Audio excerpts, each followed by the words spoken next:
कोदला NSC दुर्नीति विषय बाजिला news पड़ा प्रभाव कैंसेल हैला 62टी काम फसल बिल करी लक्ष लक्ष टंका खाइबापई चलाइथिले योजना बाहर करथिले 62टी टेंडर सेथिमध्यरु किछि काम सरी जाइथिबा बेले किछि काम दुई थर बाहर करथिले।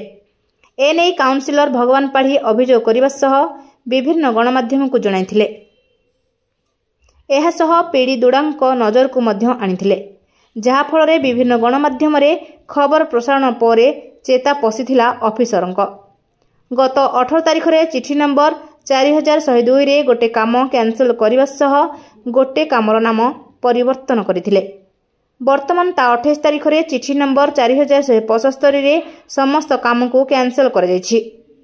प्रकाश थाउ कि एही 62टी काम भितरु दंडेश्वर गेट ठारू नाम मंदिर पर्यंत फेबर, इंडोर स्टाडियम साइड रे फेबर काम और सब जेल निकट रे माटी फिलिंग काम सरी जाइथिबा बेले किछि काम को दुई थर बाहर कर जाइथिला एवं एनएससी रो परिसर भितरे न जाउथबा किछि कामर मध्य टेंडर बाहर कर जाइथिला तथा मंदिर कलर करिबा, मंदिर रे माटी फिलिंग करिबा, स्कूल रे माटी फिलिंग करिबा, मंदिर रे फेबर पकाया भली अनेक काम रहिछि।